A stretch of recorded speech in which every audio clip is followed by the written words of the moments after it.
Excuse me, Mickey Vanderven, what have you just done? That was incredible. That goal from Mickey Vanderven, I don't have the words. I'm actually kind of speechless when I watched it. I went, we need to check if he's AI. We need to check if this is real. That cannot be real from a centre back.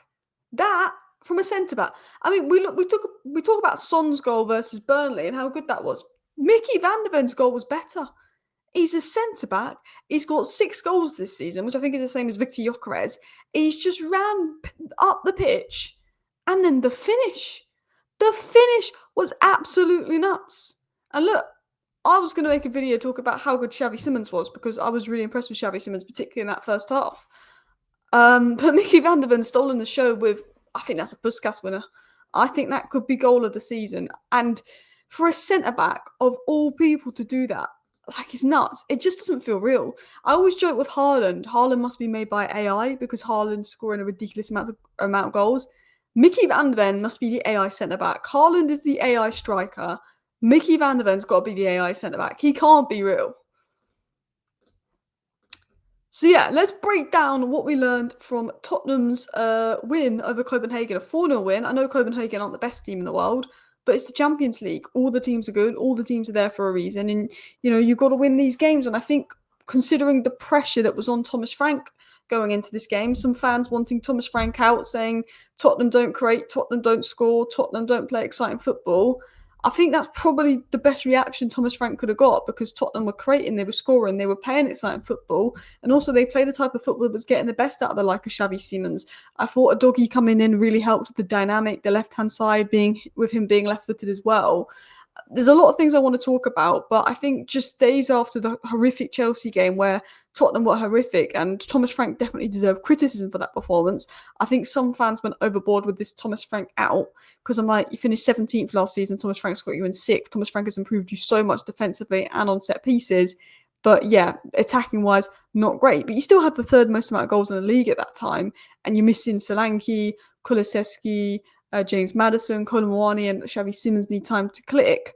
I do think that Thomas Frank, given time, will succeed. I don't think Thomas Frank is going to change everything in one season. I think you've got to realise he needs another summer window. He needs more attacking quality, maybe a midfielder that can progress the ball. But you've got to give massive credit to Thomas Frank here because what he's done is he's massively changed the lineup. He's got rid of this Bentancur and Palhinha must play together and thought, you know what, let's put a more attacking-minded player in there in Sarr. And I think that worked really, really well. I think Bentancur and Palhinha should play together when you play PSG, when you play Arsenal, when you play Liverpool. But if you're expecting to dominate possession, Bentancur and Palhinha, they're not those kind of players on the ball. You need a Bergvall or a Sarr to play deeper next to one of them. That's what I think. And I think Bentancur actually had his best game in a long time today for Tottenham. So let's break it down. Romero and Vanderven, Romero assist, Vanderven goal. They were getting up the pitch. They were looking to be part of the goals. They are Tottenham's 2 best players. They make such a difference to the way Tottenham play. Doggy was phenomenal, especially what he's gone through. Apparently he was threatened at gunpoint or something. I think Tottenham have now confirmed that is true. So yeah, especially what he's gone through, a performance from a Doggy. Spence, lockdown, 1v1 defender. In some of the big games where you're not expected to have a lot of the ball, you want Spence at left back just because he can lock down any kind of winger like Salah. But when you're dominating the ball, a Doggy is better at left back. A Doggy, because his ability to go forward, stretch the width, with him being left-footed, when you dominate the ball, you want a Doggy at left back. He is the guy for you. And I think, Odobert is an underrated player for sure. I think he's hit and miss, but he's 20 years of age. Like, he's going to be hit and miss. He's inconsistent. He's not the finished product. I think you want a top left winger and Odobert to be the understudy. But I thought that actually the dynamics of Odobert and a Doggy got the best out of Xavi Simons, who had a bit of license to connect with them, do a few little one-touch football, and Xavi Simons was excellent. So how about we talk about Xavi Simons, and then we will talk about Mickey Vanderven, then we'll talk about Doggy. But we've got to give this guy credit because I think his unbelievable performance, people forgot about it because of just that goal by Mickey Vanderven, but this was a ridiculous performance, and he should have 3 assists. Kolo Muani should have at least scored one of those 2 chances he put on a plate for him, particularly the first chance. But Xavi Simons created more big chances, 3, in the Champions League game this season than any other player. He created 3 big chances today. He should have had 3 assists. But it wasn't just the chances he created. The one-touch football from Xavi Simons, the flicks, the turns. I think Xavi Simons grew in confidence. And if you play Xavi Simons in the middle and you give him the ability to combine with players like Kudus, like Odobert on the wing, like Kolo Muani up top, and you give him maybe a more dynamic midfield that is going to release the ball quicker and pass the ball quicker, because I felt that pivot with Sarin released the ball quicker, passed it quicker, you will get the best out of Xavi Simons. And I did a video with Sonny today, and we'll talk about it. I said Xavi Simons, to get the best out of him, he needs these certain players around him. He needs to get the ball released quicker. He needs to play centrally. But 5 duels contested, 4 chances created, 3 duels won, 3 big chances created, 2 touches in the opposition's box, 2 tackles, 1 assist. But Xavi Simons was phenomenal. I feel that unlucky that he was subbed off. It was probably because Brennan Johnson got a silly red, which I think was maybe a bit harsh, but I can see why, it was given. I think Brennan Johnson shouldn't have done that. But Xavi Simons was excellent today. He was absolutely excellent today. And 4 chances created, a man of the match performance, but he played with confidence. Spurs were playing the ball quicker. And I think, and I've said this with Tottenham,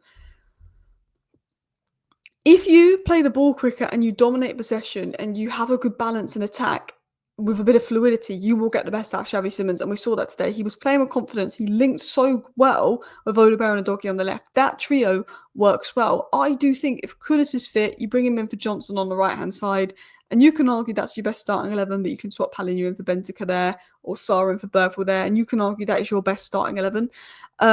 I thought that he was fantastic today, Xavi Simons. I think he was floating. He was given the freedom to float, but he was combining.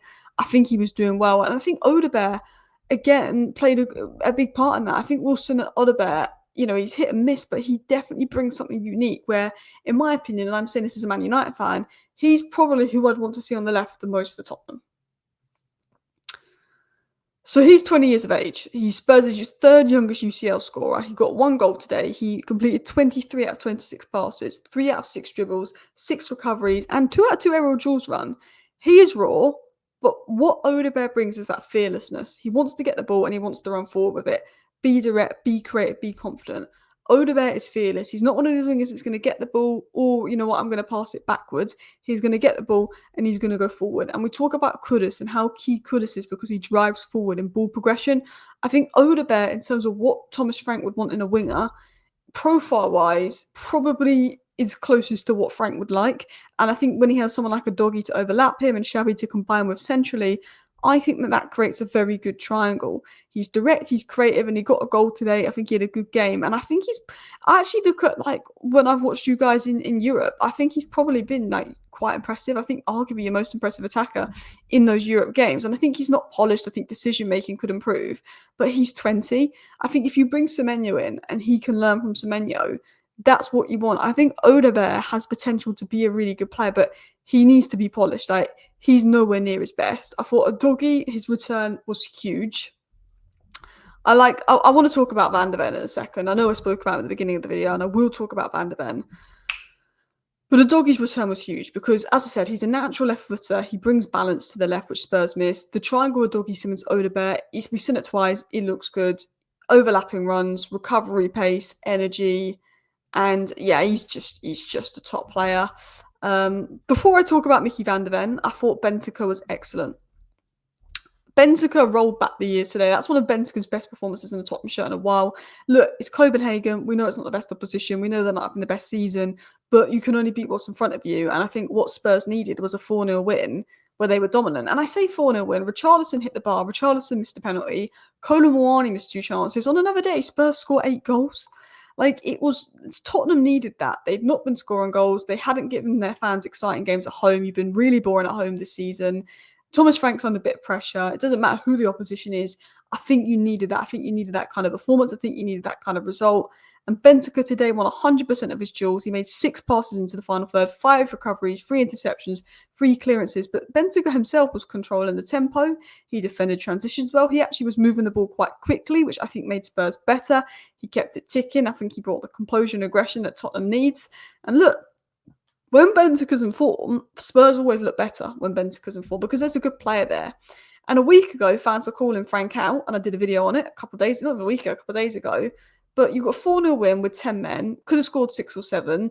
The front four was clicking. You were playing good football. You were playing attacking football. Doesn't matter who the opposition is, because the other week people were saying Bodo's a good side, and if you can beat Bodo 3-2, it's a good result, So I think that, that was a game that maybe Thomas Frank needed and Tottenham needed. I do think Frank dropping the double pivot of Palhinha and Bentancur helped give Tottenham a bit more freedom, and I've said he should do that. I think Spurs attacked with a bit more pace and intent. The way the centre-backs got forward was good. But yeah, we have to talk about Mickey Vanderven now. We got to talk about it. I mean, let me get my slides up. Mickey Vanderven at centre-back. Like, this is nuts, people. Mickey Vanderven picked up the ball from his own 18-yard box and ran the entire length of the field to score. The finish as well, because I play football and I play on the wing. And I can make a run all the way up the wing and get past 3 people. And then my shot is so crap sometimes, because sometimes I'm absolutely knackered that when I shoot, there's absolutely no power in it whatsoever. Like, you don't understand how hard it is to finish when you run at full speed the length of the pitch. It is 10 times harder to get a kind of finish off and get that power. That was a display of just pure pace, power, everything from Mickey Vanderven. It was absolutely nuts from Mickey Vanderven. And look, I don't think Tottenham could have produced a better performance today after what happened against Chelsea. Let's hope you don't beat Man United, though. Thank you for watching. Bye.